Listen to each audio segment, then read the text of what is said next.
우리에게 향하신 여호와의 인자심이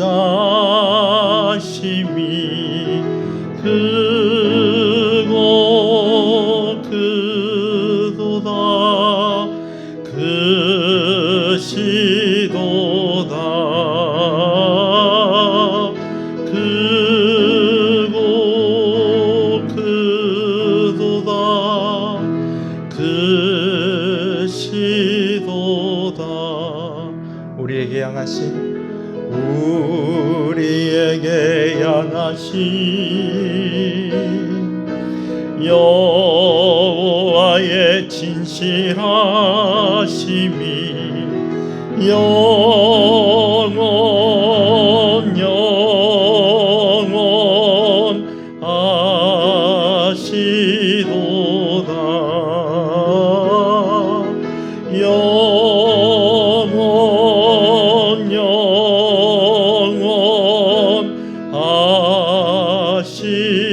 영원하시도다. 우리에게 향하신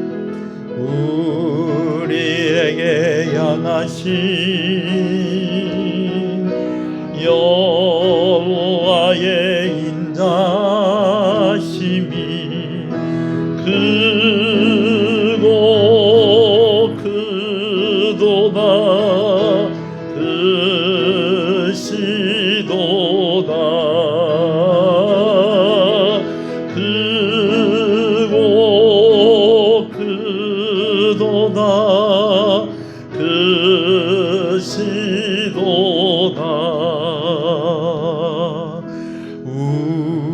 우리에게 향하신 여호와의 진실하심이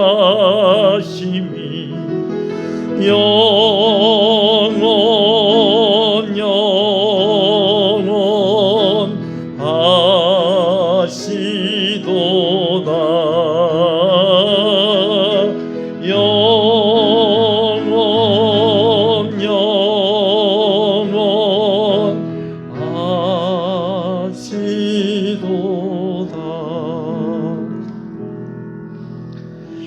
신앙을 고백하시겠습니다. 전능하사 천지를 만드신 하나님 아버지를 내가 믿사오며 그 외아들 우리 주 예수 그리스도를 믿사오니 이는 성령으로 잉태하사 동정녀 마리아에게 나시고 본디오 빌라도에게 고난을 받으사 십자가에 못 박혀 죽으시고 장사한 지 사흘 만에 죽은 자 가운데서 다시 살아나시며 하늘에 오르사 전능하신 하나님 우편에 앉아 계시다가 저리로서 산자와 죽은 자를 심판하러 오시리라. 성령을 믿사오며 거룩한 공예와 성도가 서로 교통하는 것과 죄를 사해 주시는 것과 몸이 다시 사는 것과 영원히 사는 것을 믿사옵나이다. 아멘. 하나님의 은혜를 감사합니다. 3일 저녁 주님의 은혜를 사모하며 하나님 앞에 나아갑니다. 하나님, 주의 성령으로 우리의 마음을 감동하시고 우리가 아버지 하나님 앞에 나오게 하시는 것을 믿습니다. 우리의 죄를 용서하시고 이 시간이 우리가 하나님께 예배하는 시간이 되기를 원합니다.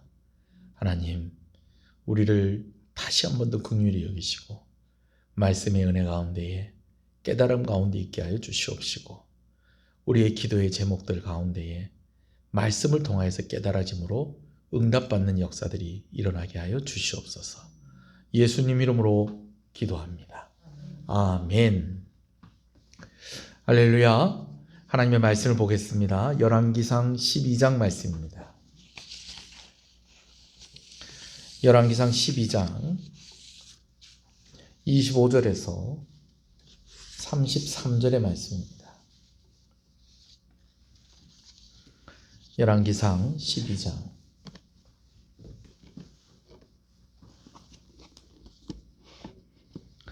25절에서 33절의 말씀입니다. 말씀을 함께 봅니다. 여로보암이 에브라임 산지에 세겜을 건축하고 거기서 살며 또 거기서 나가서 분우엘을 건축하고 그의 마음에 스스로 이르기를 나라가 이제 다윗의 집으로 돌아가리로다. 만일 이 백성이 예루살렘에 있는 여호와의 성전에 제사를 드리고자 하여 올라가면 이 백성의 마음이 유다 왕된 그들의 주 르호보암에게로 돌아가서 나를 죽이고 유다의 왕 르호보암에게로 돌아가리로다 하고, 이에 계획하고 두 금송아지를 만들고 무리에게 말하기를 너희가 다시는 예루살렘에 올라갈 것이 없도다. 이스라엘아, 이는 너희를 애굽 땅에서 인도하여 올린 너희의 신들이라 하고, 하나는 베델에 두고 하나는 단에 둔지라.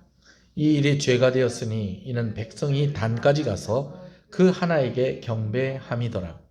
그가 또 산당을 짓고 레위 자손 아닌 보통 백성으로 제사장을 삼고 여덟째 달 곧 그 달 15째 날로 절기를 정하여 유다의 절기와 비슷하게 하고 제단에 올라가되 베달에서 그와 같이 행하여 그가 만든 송아지에게 제사를 드렸으며 그가 지은 산당의 제사장을 베델에서 세웠더라.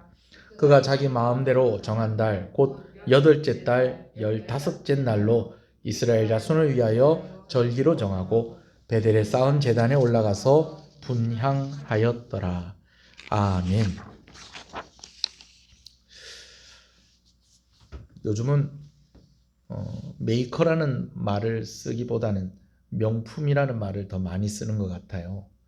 저희가 어렸을 때는 이게 좋은 물건이다 라고 이야기할 때는 이거 메이커다 그렇게 많이 얘기를 했었어요. 근데 요즘은 명품이다 라고 그렇게 이야기를 하죠. 근데 간혹 메이커 혹은 명품이라고 불리는 것들이 왜 이렇게 싸게 나왔지?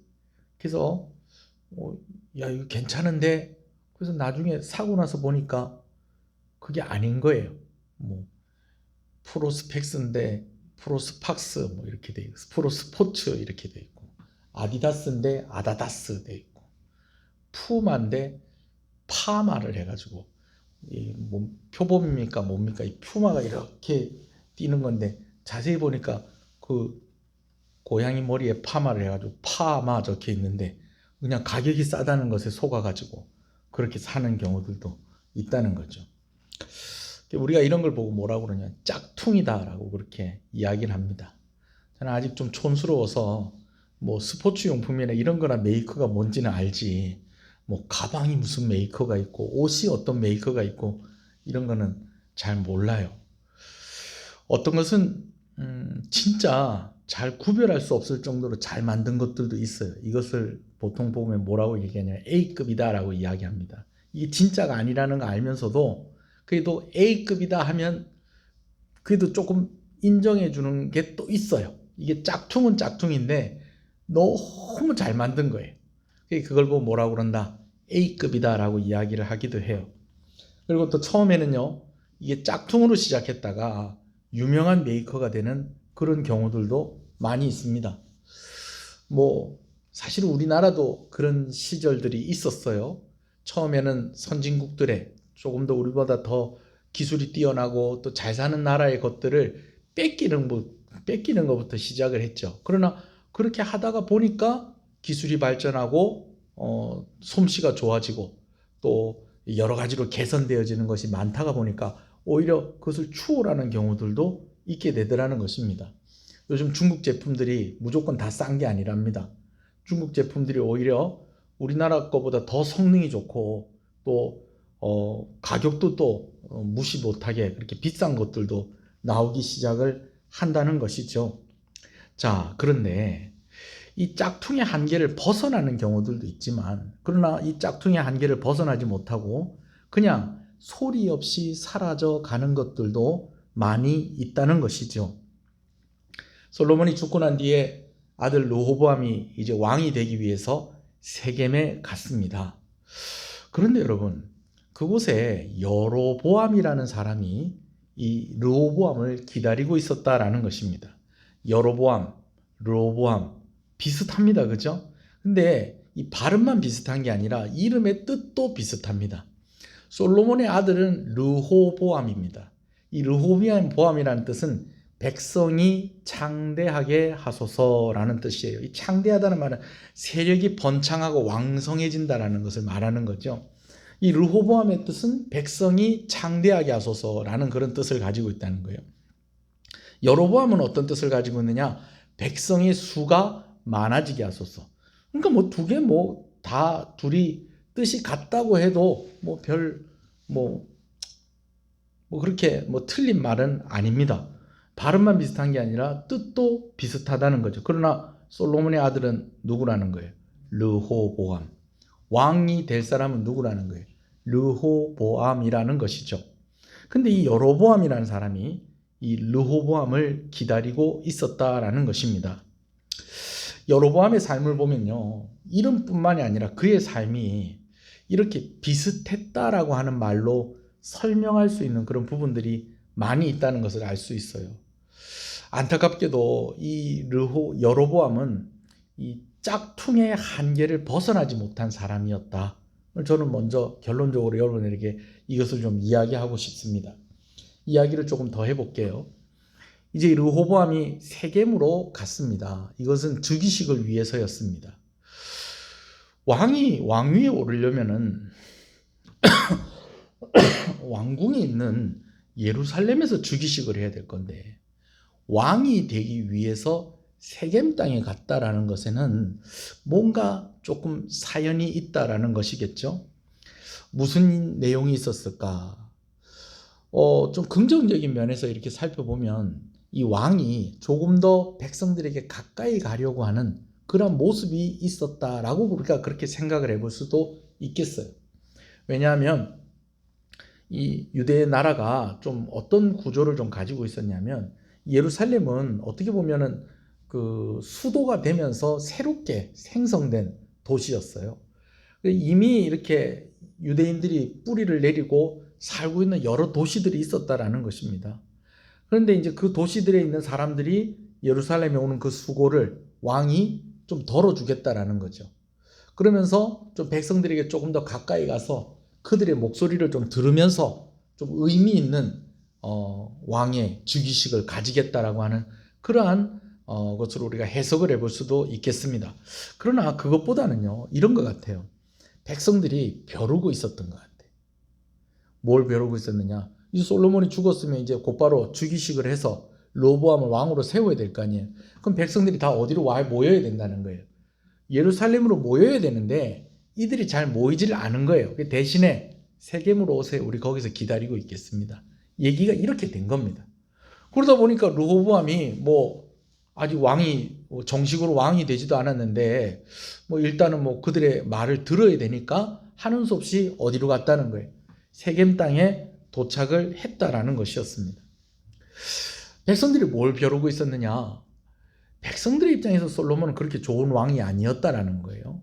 우리는 볼 때 솔로몬이 그 많은 영광과 영화를 누렸었기 때문에 그 백성들도 같이 그 영광과 영화를 누리지 않았을까라고 생각을 하지만, 백성들은요, 솔로몬이 끊이지 않는 그 건축 사업이라든지 여러 토목 사업들, 그리고 그것들 때문에 백성들은 가서 일을 해야 했고요, 또 무거운 세금을 늘 내야 했었다라는 것입니다. 좀 전에 제가 말씀을 드린 부분이 있는데, 또 유다 지파 외에 다른 지파들의 불만이 좀 있었어요. 다윗 때 예루살렘으로 수도가 옮겨지면서 기존에 유력했던 도시들이 좀 소외가 되는 그런 모습들이 있었다는 겁니다. 뭐 대표적인 도시들이 세겜이라든지 헤브론이라든지 실로라든지 이런 도시들이 졸지에 중앙 그 나라의 중심부의 역할을 했었던 이 도시들이 졸지에 어떻게 되버렸냐, 변방이 되버렸다는 것입니다. 특히 세겜 땅은 유다의 12지파 가운데 아주 유력한 지파인 에브라임 지파 사람들이 모여서 사는 그런 곳이었습니다. 우리나라도 지금 뭐 행정 수도를 세종시로 옮기려고 애를 쓰고 있잖아요, 그죠? 근데 그게 잘 안 되는 거예요. 왜 그러냐면, 왜 서울에서 왜 세종시로 넘어가느냐? 여기 사람들도 더 많이 살고 있고 여기서 있는 게 훨씬 더 효율적이지 않느냐? 말은 그렇게 하지만 싫은 거예요. 왜? 수도가 옮겨가면 아무래도 여러 가지 면에서 자기네들이 불이익을 볼 거기 때문에. 근데 예루살렘으로 옮겨가고 또 지파 중에서는 또 여러 막 힘을 겨루면서 이렇게 했었던 여러 지파들 가운데 또 에브라임 지파가 아주 유력한 지파였거든요. 그런데 이 모든 힘이 어느 지파로 기우는 거예요? 유다 지파로 기울었다는 거예요. 언제부터? 다윗의 때부터 그랬다라는 것입니다. 그러면서 좀 백성들이 좀 불만들이 좀 있었어요. 맨날 예루살렘만 막 더 막 혜택을 주고 예루살렘만 막 그냥 사람들이 모이고 예루살렘에 있는 사람들만 자꾸 출세를 하고 우리나라도 지금 그게 좀 문제지 않습니까? 그런 가운데 있었다라는 것이죠. 근데 솔로몬이 왕위에 있을 때에는 사람들이 한마디로 찍소리도 못했어요. 왜? 솔로몬을 이길 수가 없는 거예요. 일단은 하나님께서 다윗에게 약속하신 대로 솔로몬에게 은혜를 주시고 복을 많이 주셨습니다. 그러니까 솔로몬이 가진 그 힘을 어떻게 백성들이 대항을 할 수가 없는 거예요. 거기다 솔로몬은 지혜를 가지고 있었어요. 물론 그가 구했던 지혜는 정말 하나님의 뜻을 구별할 수 있는 그런 지혜였지만 실제로 하나님께서 그에게 많은 것들을 다 구하지 않은 것까지도 다 주시겠다고 그 약속을 지키시면서 그가 다른 왕들이 가지지 못한 여러 지혜를 가지고 있었다는 거예요. 백성들이 좀 불만이 있어서 왕에게 가도 뭐 내가 진짜 큰 맘 먹고 내가 오늘 한마디 해야지 하면서 갔다가 오히려 왕에게 설득을 당하고 오히려 찍소리도 못하고 그냥 이렇게 자꾸 되어버리는 거예요. 거기다가 솔로몬의 부인이 1000명입니다. 1000명. 왜 1000명입니까?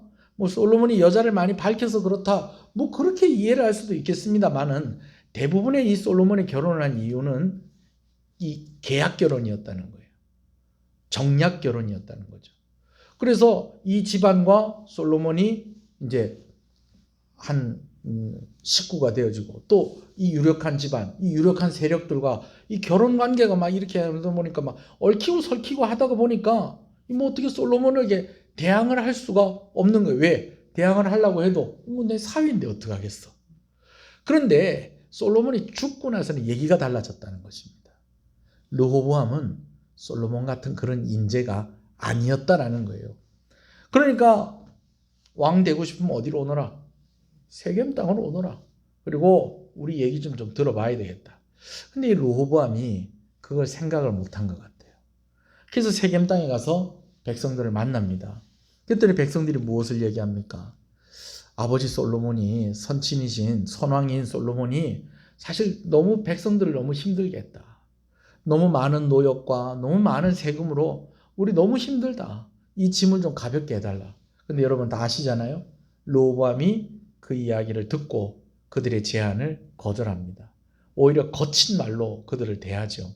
내 아버지의 허리보다 내 손가락이 더 두껍다. 내 아버지는 채찍으로 너희를 다스렸지만 나는 오히려 전갈 채찍으로 너희를 다스릴 것이다.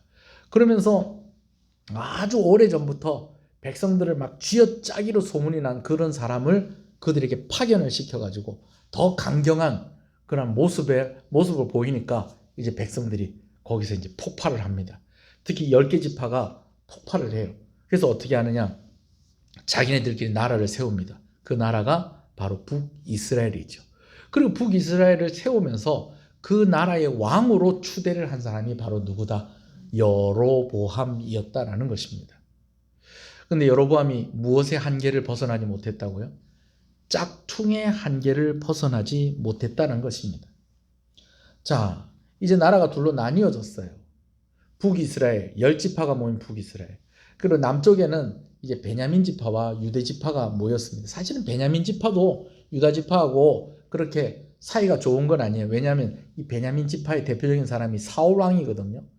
사울 왕이 죽고 난 뒤에 누가 왕이 됐어요? 다윗이 왕이 된 거예요. 다윗이 사실은 베냐민 지파 사람들에게 상당히 좀 뭐랄까요? 좀 좋은 정책들을 많이 하고요. 좀 잘해줬어요. 잘해줬지만 그래도 섭섭한 거예요. 왜? 자기 지파 사람이 왕이 되는 게 낫지. 이 왕 자리를 다른 지파에 뺏긴 것에 대해서 조금 자기들은 좀 불만이 많았던 거예요. 근데 왜 베냐민 지파가 유대 지파하고 같이 붙었느냐? 예루살렘 땅이 베냐민 지파 땅이었던 거예요. 그 근처가 다. 그러니까 뭐 자기네들은 10지파 그쪽에 붙으려고 해도 이건 뭐 잘못하면은 괜히 10지파 편에 들었다가는 유다 지파한테 밉상이 되면 유다 지파가 10지파는 못 건드려도 누구는 건드리는 거예요. 이길 수 있는 거예요. 베냐민 지파는 이길 수가 있으니까 베냐민 지파가 할 수 없이 울며 겨자 먹기로 누구 편이 된 거예요? 유다 지파 편이 된 거예요. 그래서 베냐민과 유다만 해서 남유다. 그리고 나머지 10지파로 해서 이스라엘이 만들어진 것입니다. 자, 그런데 여러분, 이렇게까지는 됐는데 이 백성들이 기대하는 마음이 좀 달랐던 거예요. 어떤 기대하는 마음이 달랐느냐? 백성들이 여로보암을 왕으로 세울 때는요, 르호보암보다 나은 왕이 되었으면 좋겠다라는 그 마음이 아니고요, 르호보암의 아버지인 솔로몬보다 더 나은 왕이 되었으면 좋겠다라는 마음으로 여로보암을 왕으로 세운 거예요. 이 여로보암이 백성들의 마음을 좀 잘 대변해주고 좀 그렇게 했었던 사람이에요. 왜냐하면 원래는 이 여로보암이 솔로몬의 아주 충성스러운 신하였습니다. 그래서 솔로몬이 중요한 건축을 하고 이런 걸 할 때에 이 일을 누구에게 맡겼느냐? 여로보암에게 맡겼다는 거예요. 근데 여로보암이 솔로몬에게 그 명령을 받아서 뭐 왕궁도 짓고 뭐 성도 짓고 뭐 이렇게 하는 과정에서 백성들의 힘든 걸 본 거예요. 더군다나 결정적으로 뭐 성경에는 그렇게 자세하게 기록이 되어 있지 않지만은 이 여로보암이 광산에서 일을 할 때가 있었다는 거예요. 광산. 이 홍해바다 근처에 광산이 있었는데 거기가 무슨 광산인지는 뭐 자세하게 알 수가 없습니다만, 여러분, 광산이 뭐 하는데요? 땅 파고 들어가서 그 안에 있는 거 캐내는 거예요. 그러니까 사람들이 하다가 마지막으로 가는 데가 어디입니까? 광산입니다. 광산. 거기에서 책임자로 일을 하면서 무엇을 받느냐? 백성들의 비참한 모습을 본 거예요. 솔로몬 왕은 어떻게 사는데? 정말 세상의 모든 영광과 영화를 다 누리면서 사는데, 그러나 이면의 백성들은 또 이렇게 힘들게 사는 것들을 본 거예요. 그러니까 그 백성들을 그런 힘들게 사는 모습을 보고 이 여로보암의 마음이 솔로몬에게서 점점 돌아서기 시작을 하는 거예요. 그러면서 솔로몬을 좀 비판하는 그런 이야기를 하기도 하고 막 이렇게 하니까 솔로몬의 눈밖에 나기 시작을 합니다. 그러다가 하나님께서 선지자를 보내셔서 이제 하나님께서 앞으로 10지파를 너에게 붙여줄 것이니까 네가 왕노릇 잘해야 된다 라는 이야기를 솔로몬이 듣게 되면서 이제는 솔로몬이 이 여로보암을 이제 핍박을 하게 되어지죠. 그래서 어떻게 하느냐? 애굽에 도망을 갔었던 거예요. 그러다가 누가 죽고 나서, 솔로몬이 죽고 나서 이 여로보암이 귀국을 한 겁니다. 그러니까 이 솔로몬에 대해서 막 바른 말을 하고 그래도 백성들 편에 있다가 보니까 야, 여로보암만한 왕이 없다 싶어서 여로보암을 왕으로 세웠지만, 그러나 그것으로 백성들의 기대가 다 끝은 아니었다는 거예요. 이 여로보암이 누구보다 더 훌륭한 왕이었으면 좋겠다. 솔로몬인가요? 솔로몬. 르호보암이 아닌 거예요. 르호보암보다는 당연히 더 좋은 왕이 될 것이고 솔로몬보다 더 좋은 왕이 되어지기를 기대했다는 건데, 여러분, 솔로몬보다 좋은 왕으로 그렇게 있는 게 쉽지가 않은 거예요. 오늘 보면 본문 말씀을 볼 때에 25절에 보면 여로보암이 에브라임 산지에 세겜을 건축했다라고 돼 있어요. 솔로몬이 자꾸 뭐 하는 게 힘들었던 거예요. 건축하는 게 힘든데 왕을 새로 세워놓으니까 이 왕이 또 뭐 하는 거예요? 여로보암이 또 건축을 하는 거예요. 그래, 뭐 처음에는 한번 뭐 그럴 수도 있다고 치자. 왜? 이제 나라가 독립을 했으니까 뭐 여러 가지 필요한 것들이 있을 거 아니에요? 그래서 세겜을 건축을 해요. 그런데 25절 뒷부분에 보면 또 뭐라고 되어 있느냐? 세겜을 건축하고 거기서 살며 또 거기서 나가서 어디를? 브느엘을 건축하고 라고 그렇게 되어 있어요. 여기 이렇게 간단하게 되는데 이 이야기가 간단하지가 않습니다. 왜 간단하지가 않느냐면 이게 여로보암이 욕심을 부려서 브느엘을 건축한 게 아니에요. 세겜 땅에다가 이제 북이스라엘의 수도로 이렇게 딱 정하고요. 세겜 땅에다 이제 왕궁도 건축하고 성도 이제 막 크게 건축을 해놨는데 애굽에서 여로보암을 건드린 거예요. 북이스라엘을 건드린 거예요. 뭐 왜 건드렸는지 모르겠어요. 야, 너 어려울 때 우리가 잘 봐줬으면 네가 우리한테 충성해야 되는 거 아니야? 뭐 이런 꼬투리를 잡았는지 뭘 했는지 어떻게 알 수는 없지만은 애굽 왕이 북이스라엘을 침공을 한 거예요. 근데 이겼다는 거예요, 졌다는 거예요. 이기질 못했다는 거예요. 그러다 보니까 어떻게 됐느냐? 이 여로보암이 조금 더 북쪽의 성으로 옮긴 거예요. 왜? 애굽이 쳐들어오더라도 남쪽에서 애굽이 쳐들어오더라도 도망갈 수 있고 또 막을 수 있는 그런 시간을 벌기 위해서는 어떻게 해야 된다? 북쪽으로 수도를 옮겨야 된다. 말은 그거예요. 북쪽의 수비를 강화하고 북쪽에 있는 백성들을 더 잘 살피기 위해서 분우엘로 수도를 옮긴다라고 하지만 사실은 애굽 왕과의 전쟁에서 졌기 때문에 한 선택이었다는 거예요. 백성들이 가만히 보니까 그런 거예요. 솔로몬이 있을 때에 자기네들 편을 들어줄 땐 여로보암이 너무 괜찮았던 거예요. 근데 막상 이제 북이스라엘을 딱 모여가지고 여로보암 왕으로 딱 세워놓으니까 여로보암도 역시 뭐 하더라는 거예요. 자기를 위해서 건축하고 또 막 성을 만들고 왕궁을 만들고 막 이렇게 하더라는 거예요. 그래 내가 한 번은 봐준다. 뭐 처음엔 그래야 뭐 왕도 살 때가 있어야지. 그리고 이왕이면 그래도 뭐 저기 예루살렘에 있는 저 르호보암보다 더 좋은 데 만들어줄 수 있으면 참 좋긴 하겠다. 마음은 그랬을 거예요. 근데 막상 이 왕이 딱 됐는데 솔로몬 때는 그래도 세금을 많이 내고 강제로 노역을 하기도 하고 이러긴 했어도 나라는 평화로웠다는 거예요. 여러 나라들이 오히려 조공을 바치고요. 여러 나라들과 전쟁을 하지 않았다는 거예요. 왕이 결혼을 너무 많이 해서 문제지 그것 때문에 전쟁은 안 했다는 거예요. 근데 여로보암이 왕이 딱 되니까 먼저는 애굽하고 친한 줄 알았더니 애굽하고도 안 친한 거예요.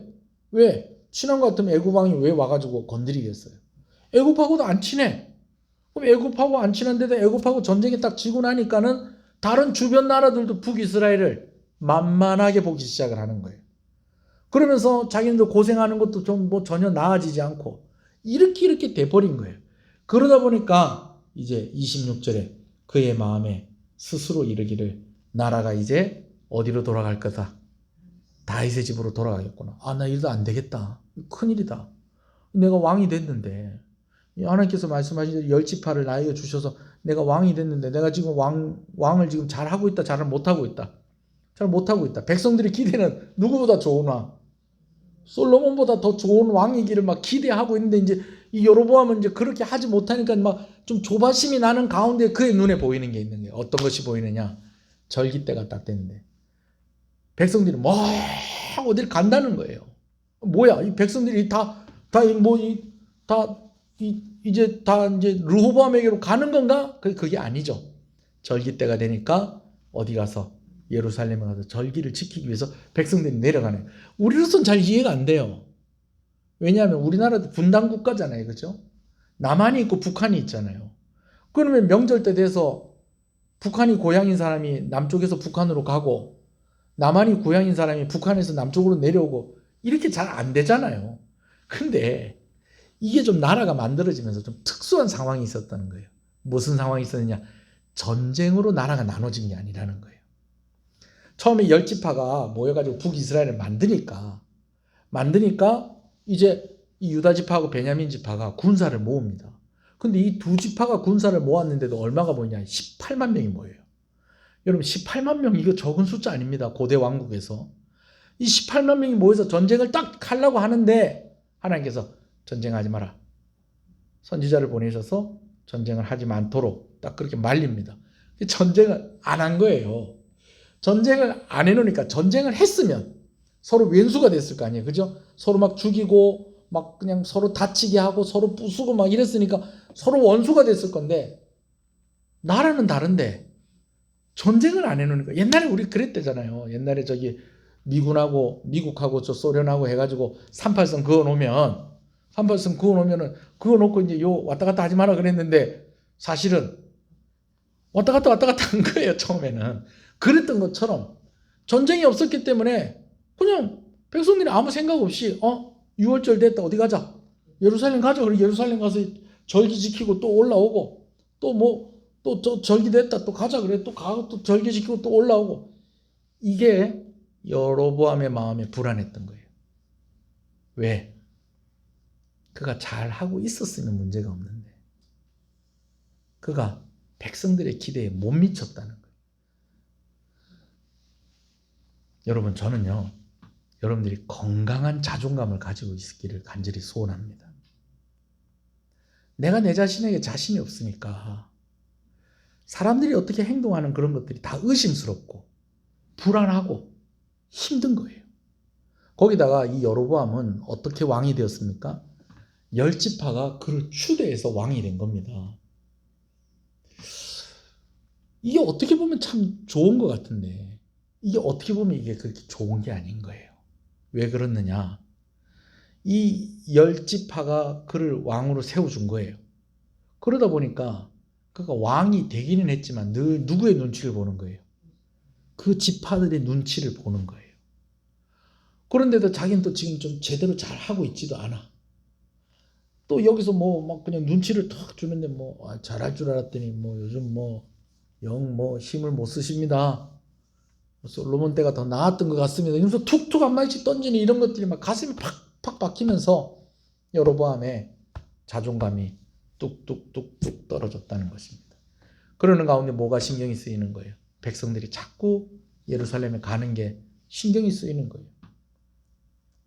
그러다 보니까 제가 오늘도 그런 이야기, 비슷한 얘기를 하나 들었어요. 백성들이 모여갖고 다 뭐 할 것 같아? 다 자기 흉볼 것 같아. 그리고 또 예루살렘에 가면 다 누가 지어놓은 거예요, 다.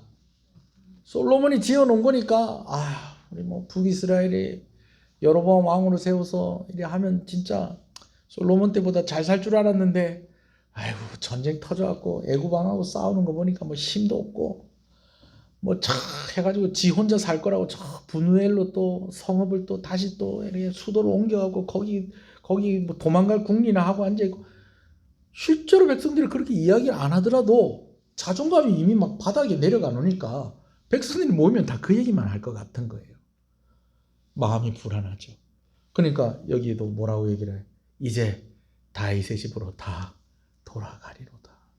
누가 그렇게 얘기한 것도 아닌데 자기가 그렇게 생각을 한 거예요. 그렇게 해서 이 여로보암이 해서는 안 될 선택, 해서는 안 될 일들을 하게 되어집니다. 어떤 일을 하게 되어지냐? 유대인들의 신앙생활 하는 것들을 그냥 다 뒤흔들어 버려요. 어떤 정책을 쓰냐면 첫 번째는 단과 베델에 금 송아지상을 만들어 두고 거기서 백성들이 제사를 하게 합니다. 단은 북이스라엘의 지도상으로 보면 제일 북쪽에 있다고 생각하시면 되고요.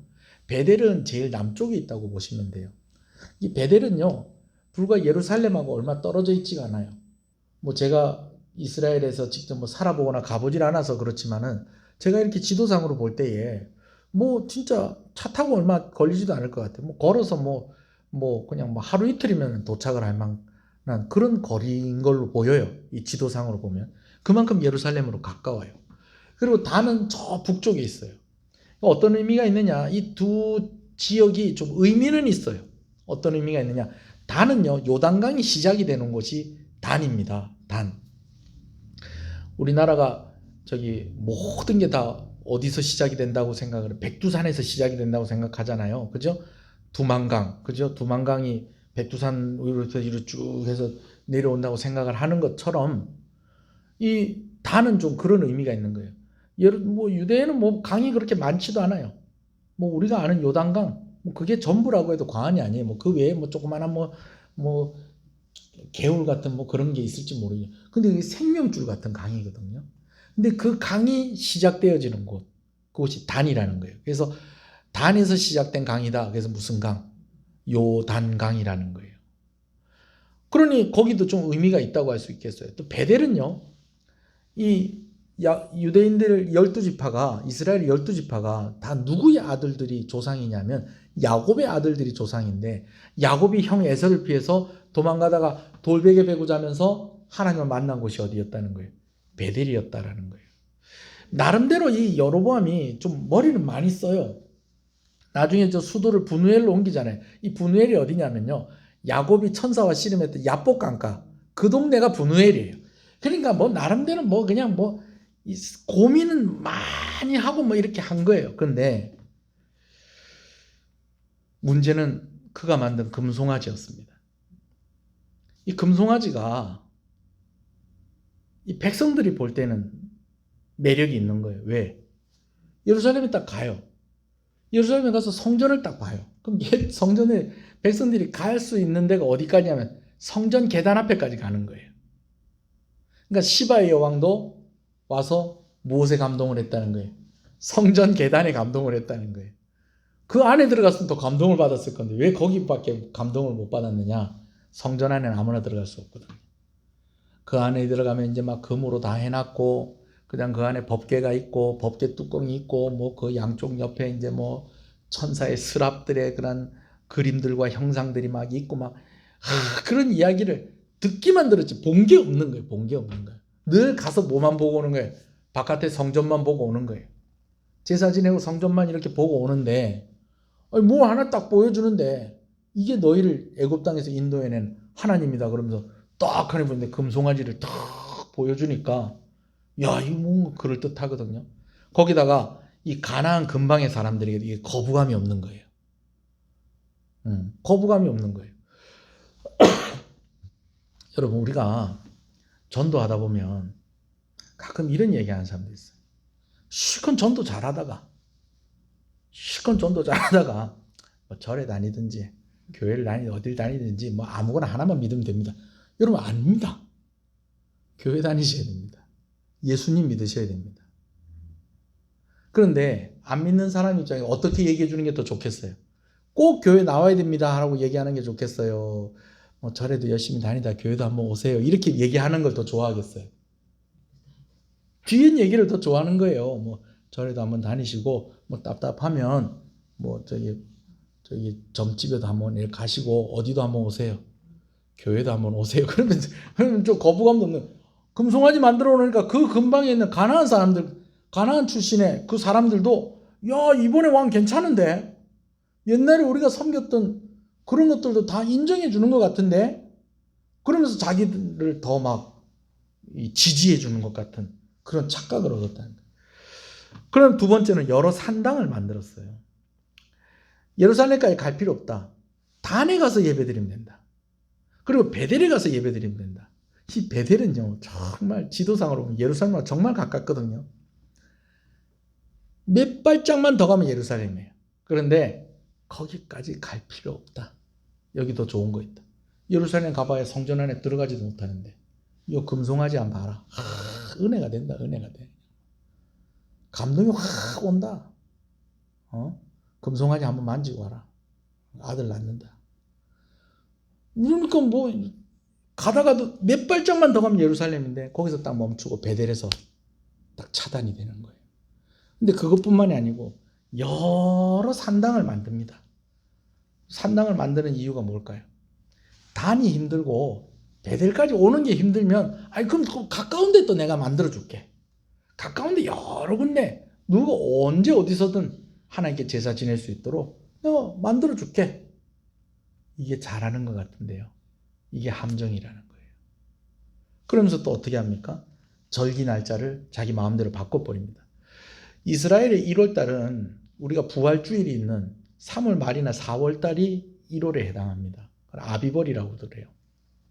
그런데 이 달력을 바꿔가지고 설날을 언제로 바꿔버리느냐. 우리식으로 얘기하면 우리식으로 설날이라고 하니까 1년의 시작을 언제로 바꾸느냐. 8월달로 바꿔버리는 거예요. 희한하죠. 8월 15일로 바꿔요. 우리 그날 무슨 날인데? 광복절인데. 그 8월 15일이 지금 우리가 쓰는 그 8월 15일하고 같지는 않을 거예요. 근데 여튼 그날로 바꿔버려요. 차이가 얼마나 납니까? 4월달에서 8월달로. 이게 넉 달 차이가 나잖아요. 날짜를 바꿔버려요. 아이고 4월달에 바쁘잖아. 모내기 할 준비도 해야 되고 보리 추수도 해야 되고 4월달에 할 거 많다. 4월달에 벚꽃놀이도 좀 가야 되고 4월달에 애들 새학기 됐는데 중간고사 또 시험 치려고 하면 또 준비도 또 해야 되고 4월달 바쁘다. 8월달 한창 더울 때 방학 때 할 거 없을 때 휴가 받아서 그때 하나님 만나고 섬기면 되는 거지. 말을 하자면 그렇다는 거예요. 제가 또 이렇게 얘기하면 여로보암이 그랬는갑다. 이 착각하시면 안 돼. 말을 하자면 그런 거예요. 날짜 4월달보다 8월달이 훨씬 좋다. 8월달에 해. 그러다 말 안 들으면 내가 8월달 하라고 그랬는데 말 안 듣고 4월달에 내려가는 놈들 내가 가만히 안 놔둔다.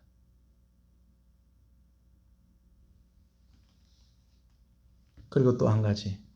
레위 사람이 아닌데 그냥 보통 다른 지파 사람인데 제사장으로 세웁니다. 왜 그래요? 레위 사람들 다 예루살렘에서 일하잖아요. 그리고 베델에서도 일할 사람이 있어야 되고 단에서도 일할 사람이 있어야 되고 여러 산당에서도 일할 사람이 있어야 되는데 이 사람 모자라는 걸 어떻게 해요? 아니 오늘 내 여기서 예배 드리려고 하는데 아유, 교회 목사님이 안 계시네요. 아유, 목사님이 있는 교회로 가야 되겠다. 이러면 안 되니까 레위 사람 아니라도 네 제사장 해라. 니도 제사장 해라. 네 제사장 해라. 네 제사장 해라. 이리 세웠는데 여러분 그 사람들이 제사장의 역할을 할 수 있는 레위 사람이 아닐 뿐만 아니라 역량이 안 됐던 거예요.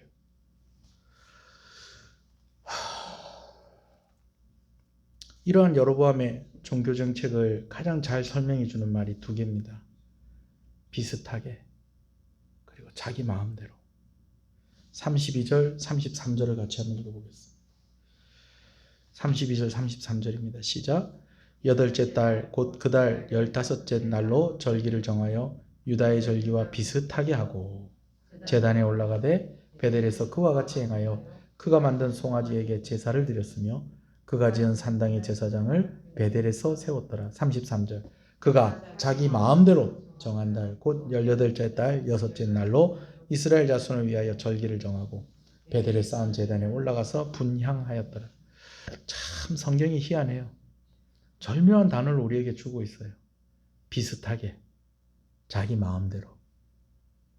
여러분, 신앙생활은요, 비슷하게 하는 게 아니에요. 자기 마음대로 하는 게 아니에요.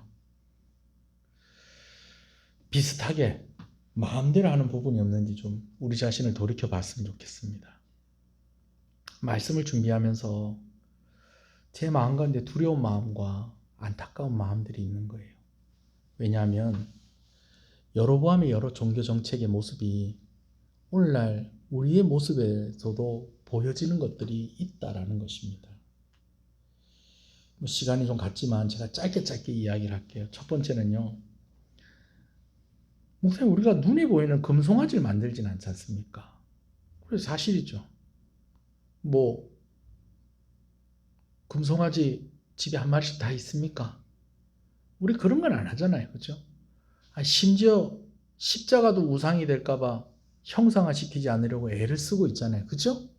그런데 여러분, 우상과 신앙은 정말 어떻게 보면 한 끗 차이예요. 어떻게 다르냐? 우상의 목적은 내가 영광을 받는 거예요. 그래서 실컷 만들어 놓고 잘 섬기는 것 같은데 결국은 누가 잘 되게 해달라는 거예요. 내 잘 되게 해달라는 거예요. 그러니까 금송아지 만들어 놓고 비는 거예요. 내 이만큼 해줬으니까 나한테 내놓으라고. 나 좀 해주십시오. 근데 신앙은 그렇지가 않다는 거예요. 신앙의 목적은 내가 영광을 받는 것이 아니라 하나님이 영광을 받으시는 거예요. 그래서 신앙생활은 뭐 하려고 하느냐? 순종하려고 해요. 순종하려고 그래요. 두 번째는 산당이에요. 산당. 산당을 왜 만들었어요? 예루살렘에 못 가니까 만든 거예요.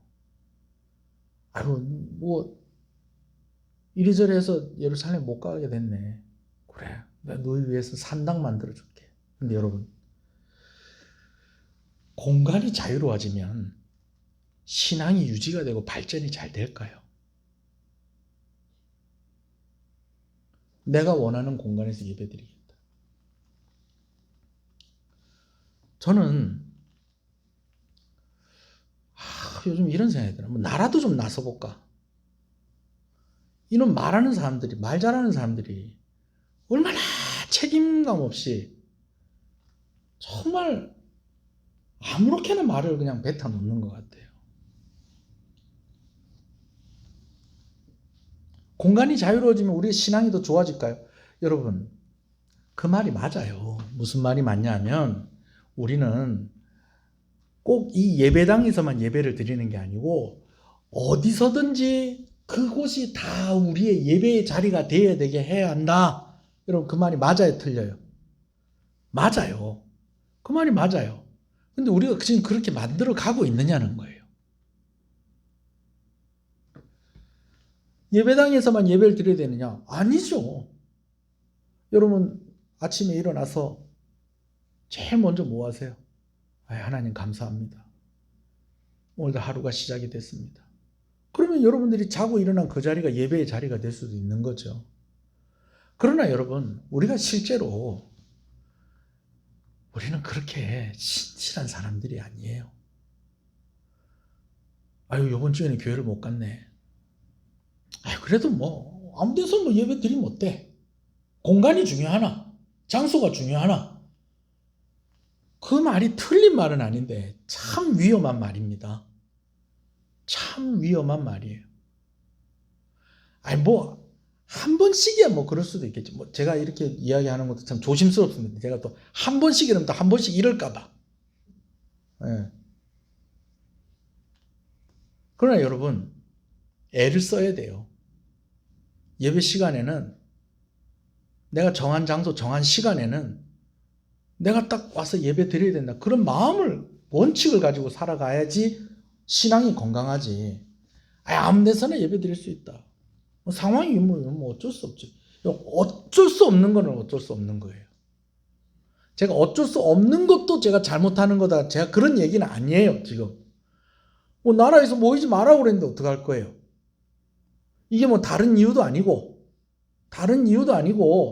질병의 이 문제 때문에 좀 모이는데 좀 제한을 두자라는데 이건 뭐 어떡하겠어요? 그죠? 그러나 여러분 이게 어쩔 수 없는 것이 돼야 되지 당연한 것이 돼버리면 안 됩니다. 얼마 전에 어떤 가게를 가니까는 내가 목사님이라고 목사님이세요 그러는 거예요. 보통 이렇게 안 믿는 사람들이 그렇게 반가워하지 않거든요. 목사라고. 혹시 교회를 다니십니까? 교회를 다닌대. 그 이제 어딜 다니냐고 했더니 어디 교회를 다닌대요. 그러면서 하는 얘기가 요즘 코로나 때문에 교회를 잘 못 가고 있다고. 그래서 뭐라고 그러냐? 요즘 코로나 때문에 교회를 잘 못 가고 있는데 안 가기 참 편하고 좋네요. 그분에게 더 이상 물어보진 않았지만 물어보면 뭐라고 대답했을까 싶어요. 그러면은 요 가게에서라도 예배를 잘 드리고 있습니까? 여러분 뭐라고 대답할 것 같아요, 그분이? 그분이 어떤 분인지 몰라서 잘 모르시겠습니까? 여러분 같으면 어떻게 될 것 같아요? 절기와 날짜를 바꿔버렸어요. 여러분, 시간에서 자유로워지면 과연 신앙이 잘 유지가 되고 성장할까요? 꼭 주일날에 그 1부 예배 9시 그리고 2부 예배 11시 꼭 그 시간에 모여야 됩니까?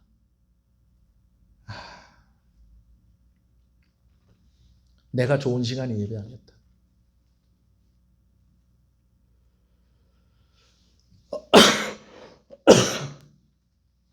여러분 위험합니다. 레위 사람들이 아닌 다른 사람들이 제사장이 됩니다. 교회에서 목회자의 목회를 받으셔야 돼요, 여러분들이. 목회자의 목회를 받으셔야 돼요. 교회를 부정하고 목회자를 부정하면 물론 교회에 실망스러운 모습들이 있죠. 또 목회자들이 또 실망스러운 모습들이 있죠. 그러나 교회가 없어지고 목회자가 없어지면요, 신앙은 끊어집니다. 오늘 이렇게 이야기를 하고 나니까 이 얘기가 남 얘기가 아닌 거예요.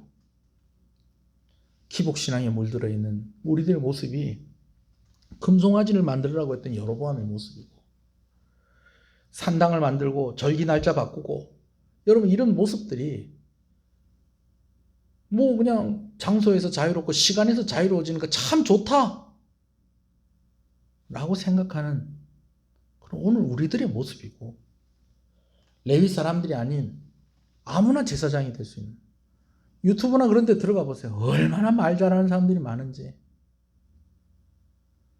목사들이 무식하다고 그러고, 여러분 목사가 되려면 몇 년을 공부해야 되는지 아세요? 하루에 몇 시간을 공부해야 되는지 아세요? 목사가 되는 과정이 그렇게 여러분들이 아는 것처럼 간단하지가 않습니다. 그래서 저는 참 싫은 게요, 정말 막 진짜 뭐 6개월 만에 목사 안수 받고 막 이런 얘기들은 막 진짜 막 너무 화가 납니다. 근데 이런 일들이 있어요. 여러분, 뭐 혹시 이 영상을 보시는 분 중에 우리 교회 다니시는 분이 아니고 뭐 혹시 교회를 뭐 선택하고자 막 이렇게 뭐 그거 하시는 분이 있다면 잘 들으세요. 목회자가 제대로 교육을 받고 제대로 정확한 과정을 통해서 목사가 되는지 그거 잘 살펴보셔야 됩니다. 그렇게 하지 않으면 영혼이 병들 수 있습니다. 대면이냐 비대면이냐 어떤 것이 옳으냐 제가 이 얘기를 하려고 하는 것이 아닙니다. 이건 어리석은 질문이에요. 정한 시간, 정한 장소에서 예배드리는 것에 유익함이 있고 우리가 그것을 지키려고 애를 써야 될 이유가 분명히 있다는 것입니다. 그렇다고 해서 뭐 지금 상황 속에서 뭐 못 나오시는 분들 제가 정죄하려고 하는 것은 아니에요. 어쩔 수 없는 상황이라는 것을 잊어버리시면 안 된다는 거예요. 코로나 끝나도 나는 계속해서 이렇게 예배 드리란다.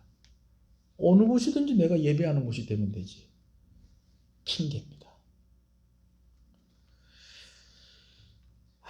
합리적인 것 같지만 결국은 교회를 무너뜨리고 신앙을 무너뜨리는 위험한 메시지들이 난무하고 있는 이 시대 가운데에서 잘 분별할 수 있는 저와 여러분들 되셨으면 좋겠습니다.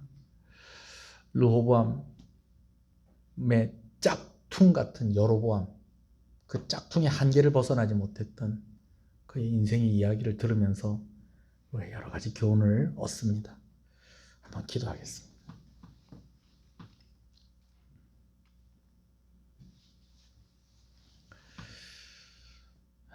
오늘 말씀을 생각하면서 먼저는 좀 우리가 건강한 자존감을 가지고 있는지에 대해서 좀 먼저 생각해 봤으면 좋겠어요.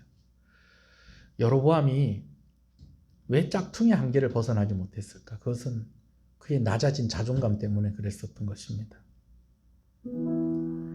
하나님이 12개 중에서 10개를 줬어요. 그러면 그가 르호보암에 대한 열등감보다 자부심을 가지고 건강한 자존감을 가지고 있는 것이 맞아요. 물론 그가 전쟁에서 실패했고 백성들이 그에게 거는 그 기대가 너무 컸다는 것은 이해를 합니다. 그렇지만 참 아쉬웠던 것은 그가 건강한 자존감을 가지지 못했다는 것입니다. 이 건강한 자존감은요, 부모님을 통해서 생성되어지는 것입니다. 그런데 이런 기회를 놓쳤다고 할지라도 건강한 자존감을 가질 수 있는 기회가 있다는 거예요. 그것은 무엇이냐면 하나님과 친밀한 관계 가운데 있는 것입니다. 오늘 하나님이 10개를 주셨는데도 건강한 자존감을 가지지 못한 여로보암이 아니라 오늘 하나님이 나에게 모든 것 다 주신 하나님이 나를 이처럼 사랑했다는 이 사실에 확신을 가지고 건강한 자존감을 가지시는 여러분 되시길 소원합니다. 그리고 더불어서 오늘 우리의 신앙생활 하는 가운데에 여로보암이 했었던 그런 여러 종교정책과 비슷한 그런 부분들이 있는 것은 아닌지 우리 자신을 좀 겸손하게 돌이켜보면서 정말 이 어쩔 수 없는 상황이 빨리 종식이 되어서 정말 정상적이고 건강한 교회의 모습으로 또 신앙생활하는 그런 모습으로 돌아올 수 있게 해달라고 우리 한번 기도하겠습니다. 다 같이 기도합니다. 주여 주여 주여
주님이 가르친 기도로 마치겠습니다.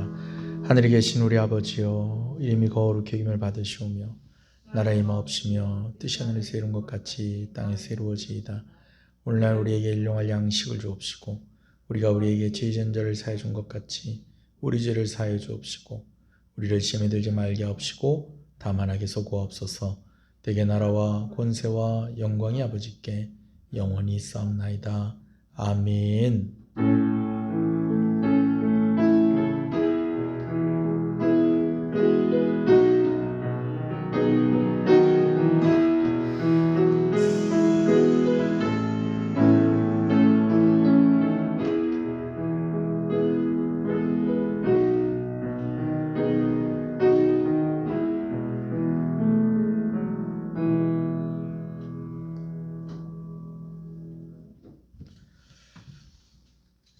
예배를 마쳤습니다.